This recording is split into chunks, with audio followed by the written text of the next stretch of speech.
সম্প্রতি সামাজিক যোগাযোগ মাধ্যমে ভাইরাল হওয়া একটি ছবিতে দেখা যায় বাংলাদেশের জাতীয় পতাকা হাতে পাঞ্জাবি ও টুপি পরিহিত এক ব্যক্তি ভারতের জাতীয় পতাকা পায়ে মাড়াচ্ছেন। তবে এই ছবিটি কৃত্রিম বুদ্ধিমত্তা এআই দ্বারা তৈরি বলে নিশ্চিত করেছে ফ্যাক্ট চেক সংস্থা রেমার স্ক্যানার।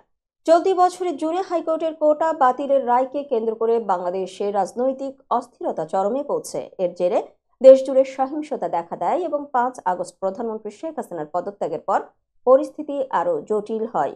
এ সময় ভারতের বিভিন্ন স্থানে বাংলাদেশ বিরোধী প্রতিবাদ হয় এবং বাংলাদেশের হাইকমিশনকে লক্ষ্য করে আক্রমণের ঘটনা ঘটে।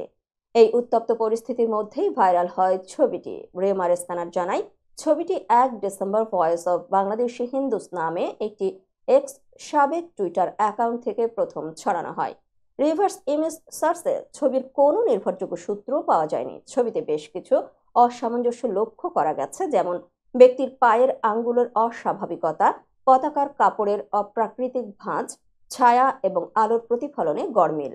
কৃত্রিম বুদ্ধিমত্তা শনাক্তকরণ প্ল্যাটফর্মগুলোতে বিশ্লেষণে দেখা যায় ছবিটি 99% এআই দিয়ে তৈরি। এছাড়া ডিপফেক শনাক্তকরণ প্ল্যাটফর্ম চোর মিডিয়াও ছবিতে ম্যানিপুলেশনের প্রমাণ পেয়েছে। সুতরাং এটি বাস্তব ছবি নয় এবং এআই দিয়ে তৈরি ভুয়া ছবি, যা গুজব ছড়ানোর উদ্দেশ্যে প্রচারিত হয়েছে।